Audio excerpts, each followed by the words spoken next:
Je sais ce que vous vous demandez. C'est quoi un zombie? Ses points forts? Ses points faibles, comment on le tue? Eh oh!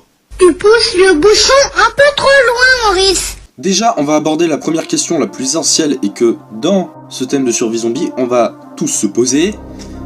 C'est quoi un zombie? Bon, déjà, on va en venir aux zombies réels. Oui, les zombies, ça existe bel et bien. Oui, vous avez bien entendu. Les zombies étaient bel et bien réels et sont, entre guillemets, encore existants. Pas ceux du 21e siècle, je vous rassure, non. Le zombie à la Walking Dead, ce sera après ça. Hein. T'en fais pas, mais il n'existe pas. Du moins pas encore, j'en sais rien. Mais les zombies ont bel et bien existé. Dans la pratique vaudou, il s'agit d'un sort qui permettait de ressusciter les morts. Le terme zombie vient directement du mot Kimbundu Zumbe, terme qui désigne l'âme du mort, et que les zombies, comme la zombification, font partie intégrante de la religion afro-caribéenne nommée vaudou. Bon, t'as fini de tourner autour du pot? Quoi, j'explique aux gens ce que c'est que... Ouais, bah non. Moi, je veux que tu viennes à ce qu'on veut. C'est-à-dire du bon gros zombie qui défonce des mecs. J'avais dit pas les moments. Et si ça t'intéresse, j'ai sous les yeux la fiche d'un stagiaire hyper bien qualifié qui pourrait prendre ta place. Et je m'envoie tout de suite le chercher.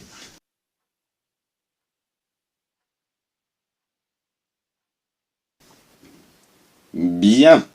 Donc, venons-en au rituel. Le Hougan était considéré comme étant capable de transformer par magie un humain en zombie. Et les faits de cette pratique ont été scientifiquement démontrés.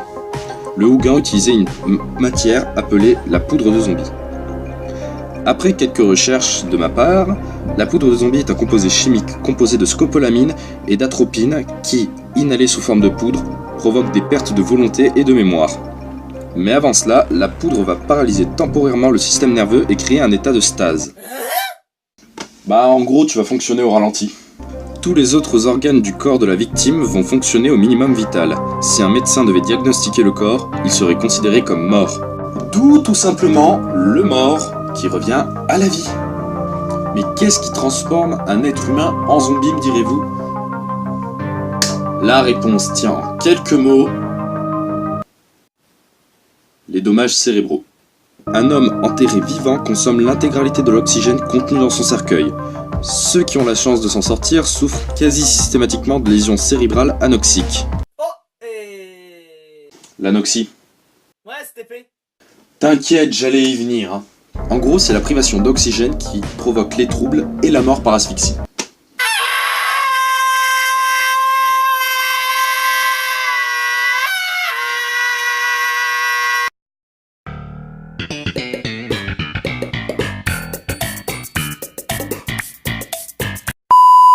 Et c'est de par ces liaisons cérébrales que les victimes ont été considérées comme des zombies. Attention! Le zombie vaudou est tout de même bien différent de celui qu'on va aborder dans les prochaines vidéos. Les gens dont le cerveau a été endommagé par la poudre de zombie demeurent capables d'éprouver des émotions humaines. Ils peuvent sourire, pleurer, et même geindre si on les blesse ou si on les provoque. Une attitude que n'auront jamais les vrais zombies. Le zombie vaudou est capable de réfléchir.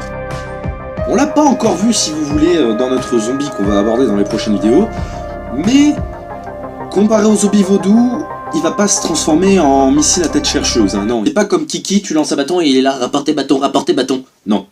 Lui, c'est... non. Juste... non. Le zombie vaudou, lui, va comprendre ce que vous êtes réellement. Soit il va se diriger vers vous, soit il opte pour un repli prudent, soit il continue à vous observer jusqu'à ce que son cerveau endommagé et analyser la situation. Et qu'il ait compris ce que vous êtes. Quoi qu'il en soit, un zombie vaudou ne tendra pas ses bras vers vous, n'ouvrira pas sa gueule pour vous mordre, et ne criera pas un son démoniaque qui sort tout droit du trou du cul des enfers. Le zombie vaudou ressent la douleur. Le zombie vaudou qui trébuche et tombe frotte systématiquement ses blessures en gémissant. Dans le même ordre d'idée, un zombie vaudou déjà blessé cherche instinctivement à protéger la zone douloureuse.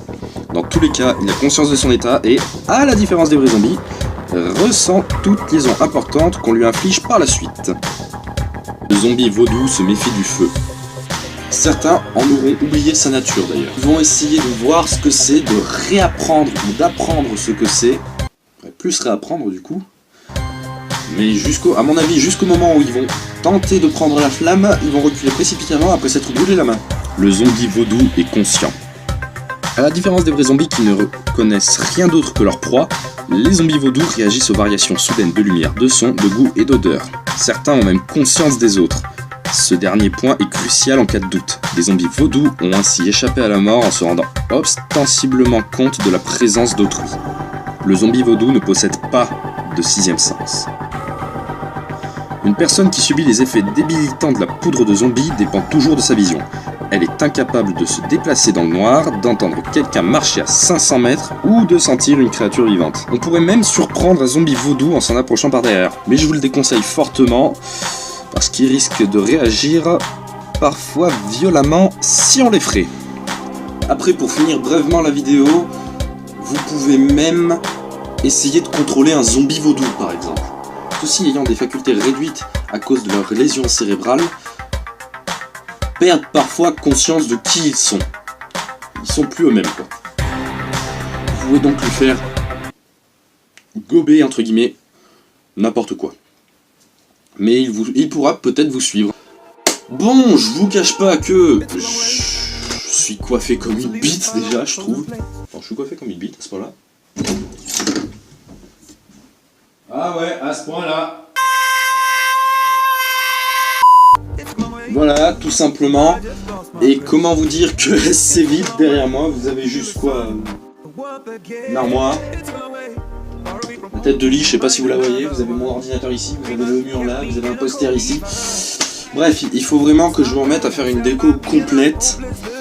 Ça va prendre un peu de temps. Je vous dis pas non plus que cette vidéo est un peu à l'arrache, mais bon, je voulais la préparer à l'avance pour que vous ayez une meilleure vidéo de survie par la suite. Et qu'est-ce que je peux dire d'autre? Ben, pas grand chose.